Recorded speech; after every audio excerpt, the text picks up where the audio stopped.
crazy. It's crazy. Maybe it sounds even better than the original. But it's gonna hurt my ego. Crazy. It's gonna hurt my ego. Hi, I'm David Guetta, Hey, it's Nicky Romero. and we're gonna master a track using our new plugin, Faster Master. So we have the project of a pre-master here of Shout, which we worked on not too long ago, and we have the Faster Master plugin right here. The idea is the plugin is going to listen to the song first. So we go to the loud part. Let's do it. Let's do it. Okay, here we go. It shows a quick message that the volume, the levels will change with 12.5 dB, which is a lot.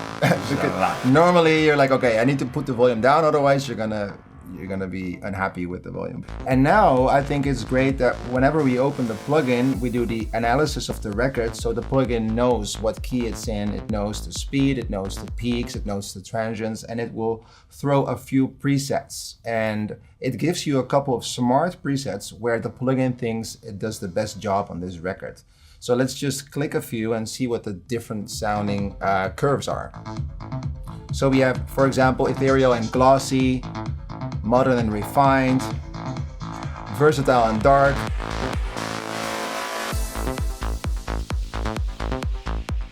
All these presets have their own character, so it will change the EQ accordingly together with the transients and compress. But these are presets that the plugin comes up with based upon what you feed it into it. So based upon the record that we just analyzed called Shout. I think what was interesting when we worked on this was to compare your original master with that requires 15 years of knowledge. 15 years of trying. And all those plugins and studying it, and that we got to 95% close to the end result. Just by doing it itself. Yeah. So that's pretty incredible. And it also took a long time to get the master sounding the way it did eventually. Remember that we sent the master back and forth many times. Yes. You had a lot of the sub bass that you wanted to add, and then I had to work that into the master and I send it back. So we spent a lot of time to get it sounding as good as I think it does right now. Then we also have all the different styles that you can reference. So we could also say like, okay, electronic, clean and pure, and then it's like a little more air.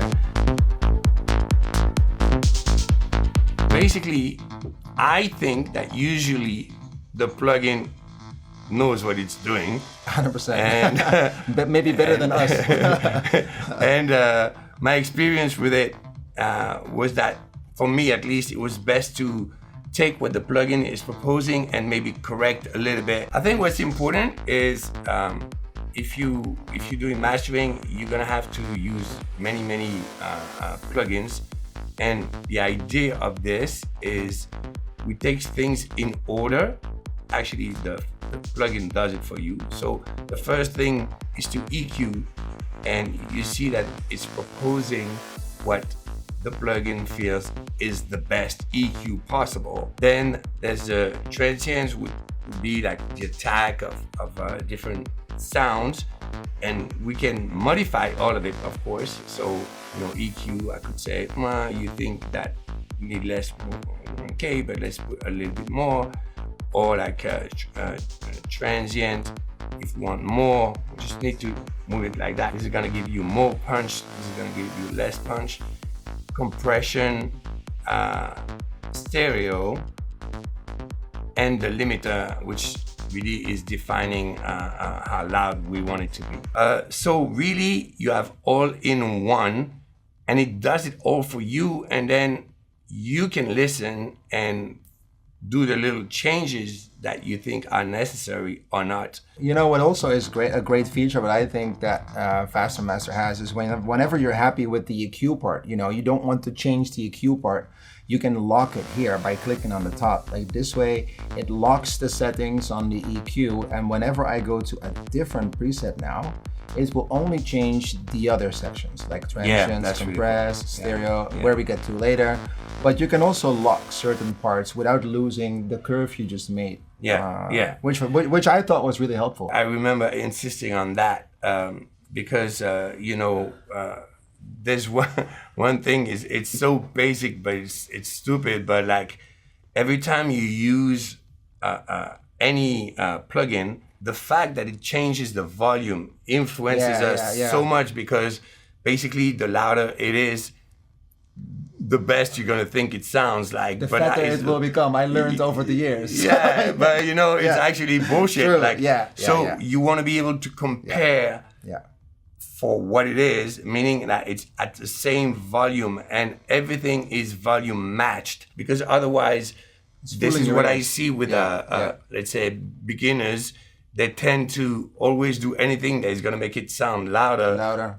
Without being necessarily better. Every move you're gonna make on any of the EQ, the transient, the compression, anything is always gonna be level match. So it's honest. Which I think is really important, because especially if I look at myself when I was just started producing, I just wanted my track to sound as loud as possible, and it became like a war online. Also, we were part of that generation. Everybody wanted to have the loudest master. Which I remember that. It makes no sense, because eventually you play your track out on a live stage and they have a great sounding PA with probably a live engineer that's still correcting things.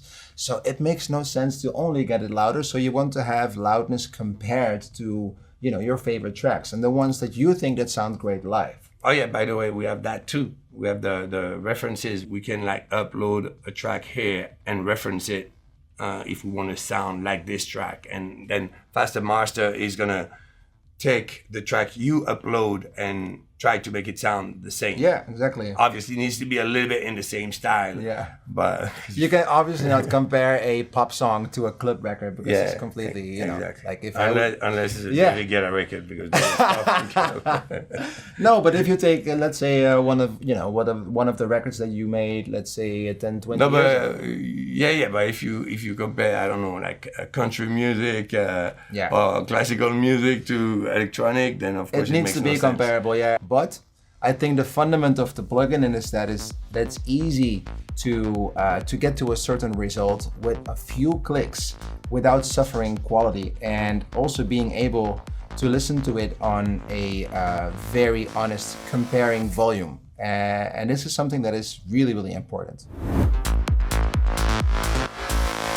All right, so EQ on masters can be a little scary, because first you need to be very gentle, and second, sometimes there's phase issues. And this, from all the feedbacks we got from different engineers, is really sounding as good as it gets. There's already a selection of where to move things around. Yeah, I think again with the sliders here and the little knobs that you can move, it's just very convenient to make little tweaks, as the plugin always does, let's say a 95% job on getting close to the result that you want. You can always make a few tweaks here with a dB or two and dB and a half, and it gets really scary close to your reference track. In our case, the original master from Shout, which I've done with like 10 plugins. Yeah. And of course, you can bypass the entire EQ, so you only have the other sections here of the plugin working for you. All right, let's go to transient. So this is gonna define how much punch you want, how much you want to feel the attack.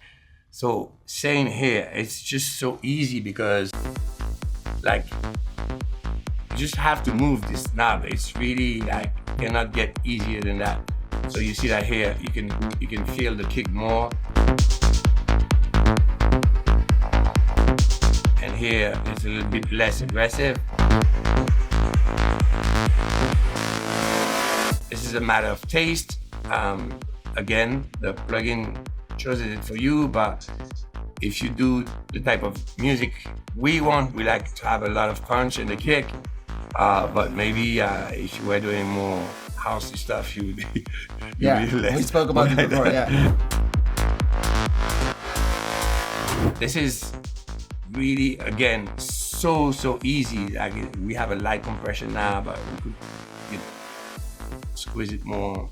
But it's really easy. Like you have 3 options and that's it. I think one thing with the compression here, we have a really cool feature here in the right top, which is sidechain.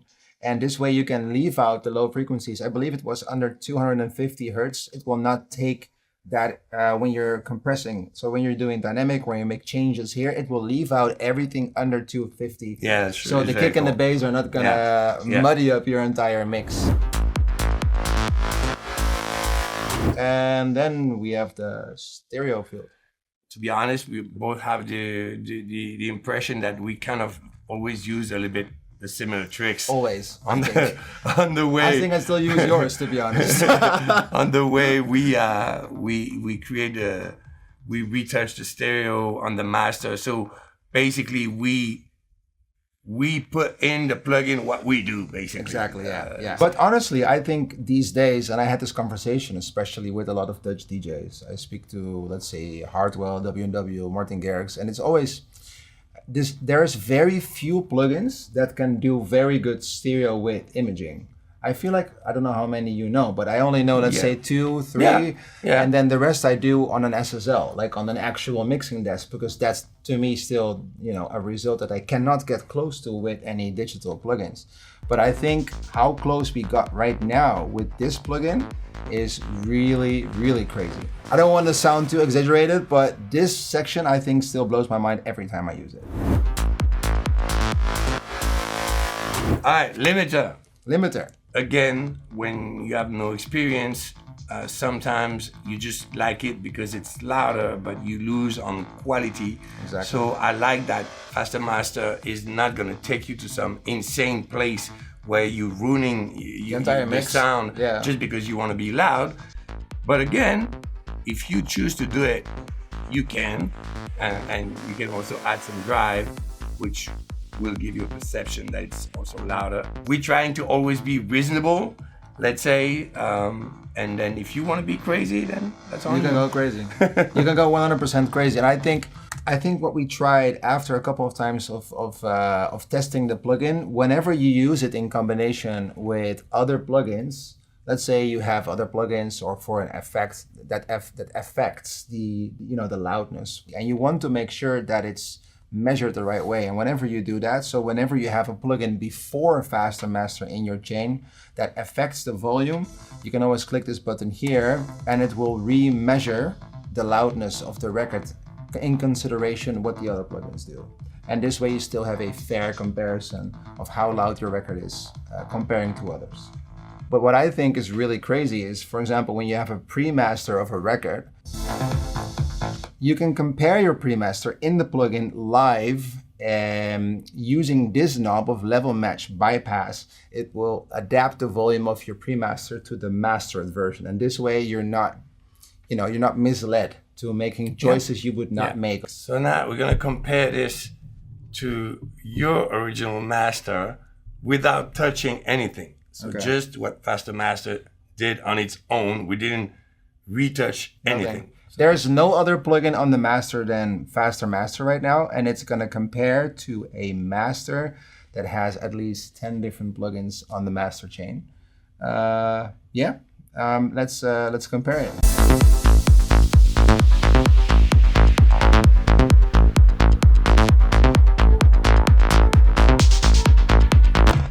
That's really impressive. That's crazy. Yeah.